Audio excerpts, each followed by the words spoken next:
মা বাবা হচ্ছে সবচেয়ে দামি জিনিস। আমি বলছি না, 60 ছেলের মধ্যে যে ছেলে মা বাবাকে পাবে সেই সৌভাগ্যবান, সে কি সৌভাগ্যবান। এই জন্য ইব্রাহিম আলাইহিস সালাতু ওয়াস সালামের সন্তান ইসমাইল আলাইহিস সালাতু ওয়াস সালাম, আমরা সবাই নাম জানি কিনা? ইব্রাহিম নবীর নাম জানি না সবাই?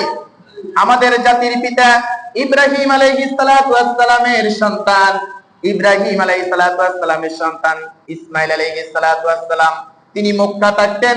মক্কাবাসী ওনাকে সবাই মিলে ধরে বিবাহ করায় দিয়েছে। ইসমাইল আলাইহিস সালাতু ওয়াস সালামকে যখন বিবাহ করায় দিয়েছে, ইব্রাহিম নবী তার পুত্রবধূকে দেখার জন্য একটি ছদ্মবেশে এসেছেন। মুরব্বী হিসেবে, খুব মুরব্বী মানুষ, তিনি ছদ্মবেশে ফিলিস্তিন থেকে তিনি মক্কাতে এসেছেন। আসার পর ইসমাইল ইসমাইল করে ডাকা শুরু করেছে। ডাকার পরে ওই স্ত্রী তেমন শুনে নাই, বলল ইসমাইল বাড়িতে নাই। তখন আলাইহিস সালাতু ওয়াস সালাম বলেন, তোমার স্বামী কোথায় গেছে? আমার স্বামী কোথায় গেছে? আমার স্বামী হয়তো কাজে গেছে, সে আসতে ফিরতে দেরি হবে। মা, আমি অসুস্থ মানুষ, তুমি যদি আমাকে কিছু পানি দাও, আমাকে যদি বসার জন্য কোনো অনুমতি দাও, তাহলে আমার জন্য ভালো হয়। ইব্রাহিম নবীকে ওই মহিলা পানিও দেয় নাই, বসার অনুমতিও দেয় নাই।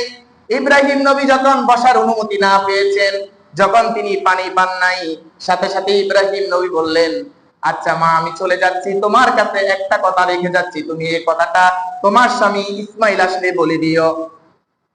ইব্রাহিম নবী বলেছেন, তোমার ঘরে তোমার স্বামীকে বলবে যেন তোমার স্বামী ঘরের চৌকাঠ বদল করে। এই কথা বলে ইব্রাহিম নবী চলে গেছে। ইসমাইল আলাইহিস সালাতু ওয়াস সালাম কিছুক্ষণ পরে এসেছে। আসার পরে বলল, তার স্বামী স্ত্রী বলতেছে, ইসমাইল, তুমি চলে যাওয়ার পরে একজন মুরব্বী এসেছে, এসে আমার কাছে পানি চেয়েছে, বসার জন্য অনুমতি চেয়েছে, আমি কোনোটাই দিই নাই। কিন্তু সে যাওয়ার টাইমে আমাকে বলেছে ঘরের খাটের চৌকাঠ যেন আপনি যেন বদল করেন। সাথে সাথে ইব্রাহিম নবীর সন্তান ইসমাইল আলাইহিস সালাতু ওয়াস সালাম বুঝতে পেরেছেন, আরে হতভাগী, আমার বাবা ইব্রাহিম নবী এসেছে, আর ইব্রাহিম নবীকে তুই সম্মান করস নাই। আমার বাবা বলেছে তোকে ছেড়ে দেওয়ার জন্য। আল্লাহু আকবার বলেন। এখন তোকে আমি ছেড়ে দিলাম, কেননা আমার বাবা হচ্ছেন একজন নবী, নবীকে তুই সম্মান করতে পারলি না, আর তুই কখনো আরেকজন নবীর স্ত্রী হতে থাকতে পারিস না, তোকে সাথে সাথে ছেড়ে দেওয়া হয়েছে। আল্লাহর নবীর এই সন্তান ইসমাইল নবী কিছুদিন পরে আবার বিবাহ করেছেন। বিবাহ করার পরে ইব্রাহিম নবীর কাছে চিঠি পাঠাইছে, বাবা আমি আর একটা বিবাহ করেছি, আপনি এসে দেখে দেখতে পারেন। সাথে সাথে ইব্রাহিম নবী আবার ফিলিস্তিন থেকে মক্কা এসেছেন। এসে ওই একই সিস্টেমে ওই নারীর কাছেও সবকিছু চেয়েছে।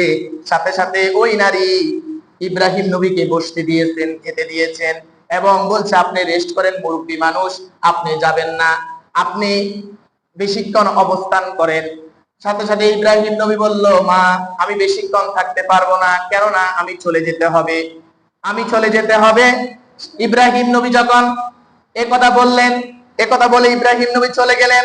আর ইব্রাহিম নবী শেষ কথা বলে গেলেন, মা, তোমার স্বামীকে আসতে বলবে এই ঘরের খাটের চৌকাঠ যেন সে কখনো না ছাড়ি দেয়, এই খাটের চৌকাঠ যেন সব সময় থাকে, এই কথা তুমি এই ইসমাইল আসলে বলবে। কিন্তু উনি পরিচয় দেন নাই।